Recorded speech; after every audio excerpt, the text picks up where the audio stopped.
Hello, welcome to the Wright Tech Talk Show. I'm your host, Brian Wright. Today I want to talk to you about an interesting subject. Let me know your thoughts in the comments below once we get started. But I want to talk to you about the subject of laptops versus smartphones. Now hear me out. So for me, what do I use my laptop for? I watch videos on YouTube, Hulu Plus, Netflix, etc. I do plenty of web browsing, and I write on my laptop. And for me, that's about it. And for a lot of you, for a lot of average people, that's kind of sums up what they use their computer for.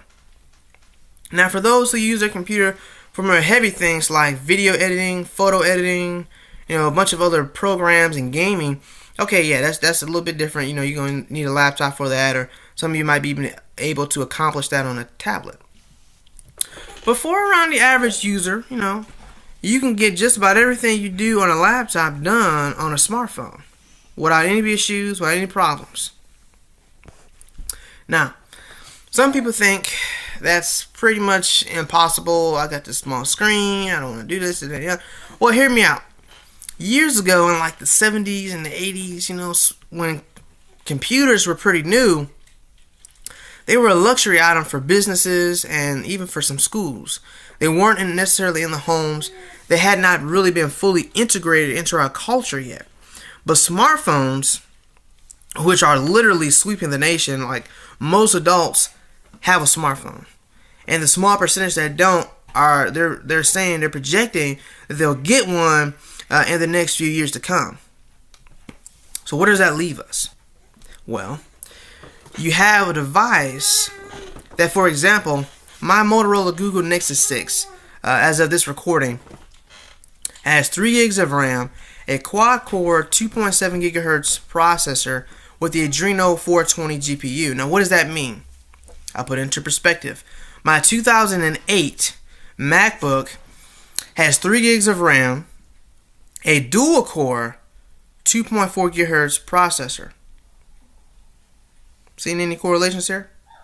Just as much RAM and even more power. Now, what does a core mean? What is a core? Think of a core as lanes on a highway, right? So, the more lanes on a highway you have, like if you have a 4-lane highway, more traffic can flow through. Same way with cores. The more cores you have on a CPU, the more information can flow through and more freely. So more information can technically flow through my smartphone than my MacBook right now. Now think about that. It's more powerful than a 2008 MacBook. A computer that, when it first came out, cost $1,000. Well, this phone retails for about $649. So it's pretty close in price point.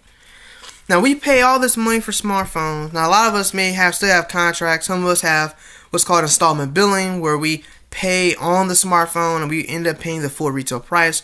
Whatever way you pay for the smartphone, the fact is a lot of them retail from anywhere from $350 for the mid-range all the way up to $650 to borderline $900 for our Apple users and for our Note users, for our Samsung Galaxy Note users.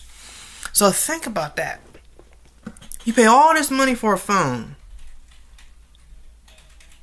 and then on top of that, a lot of us have laptops, we'll get tablets. But if you're coming to the world of technology for like the first time, and you see these 3 devices in front of you, a laptop, a tablet, and a smartphone, right?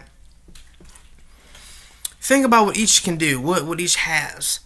Laptops are pretty much confined to just Wi-Fi. There are some cellular enabled ones. There are ones that you can connect adapters to. I get that. Same thing with tablets. They are also cellular enabled, some of them. But smartphones, they automatically come with that. That's just how they are. And if you have an unlimited data plan like I do with T-Mobile, which is not a sponsor, but they do have great service, by the way, you can go ahead and use this bad boy as much as you want for internet purposes. I can watch as many YouTube videos as I want and not have to worry. I can stream as much music as I want, not have to worry.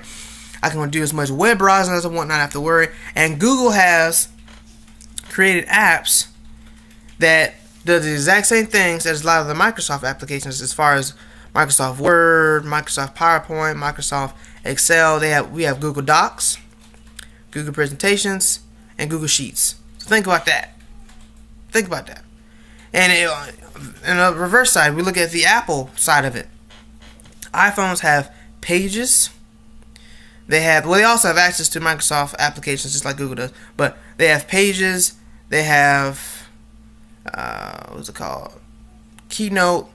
They have a Excel type app. I forgot what the name of it is right now. But they have these different things that can replace what we normally use for Word documentation. So a lot of people in developing countries aren't spending their money on laptops. They're not spending money on tablets. They're spending them on smartphones, inexpensive smartphones, because there's smartphones that cost less than $200 that can still do everything you need them to do.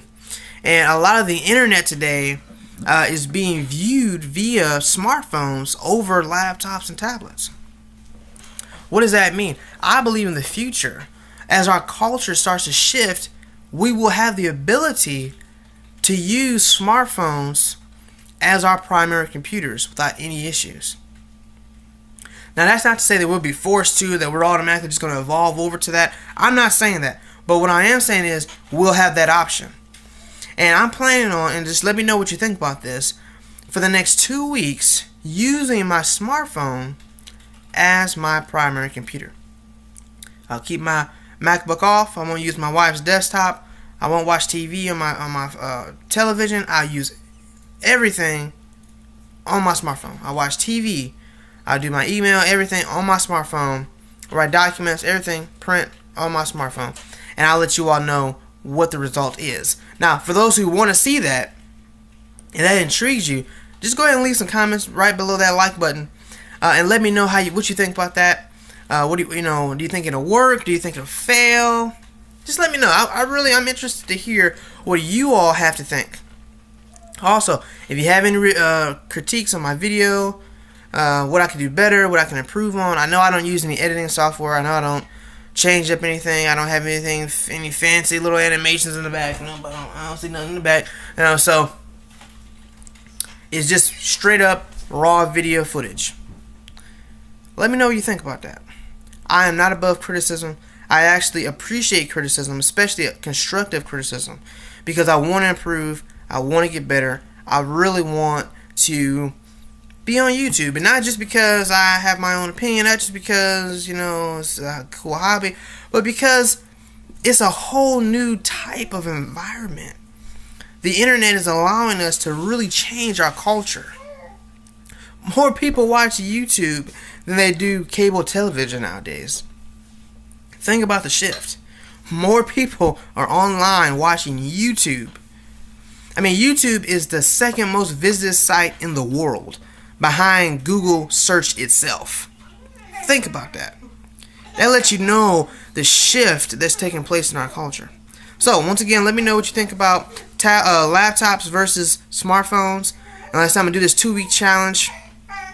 And I'm actually going to start it this Friday. I'm going to start from this Friday all the way till next Friday. Next Friday. Not the Friday after, but the next Friday after that Friday. If you get what I'm saying. So, I'm going to do that. Let me know what you think in the comments below. I appreciate your feedback. You all have a great day. Thank you once again for watching the Right Tech Talk Show. Goodbye.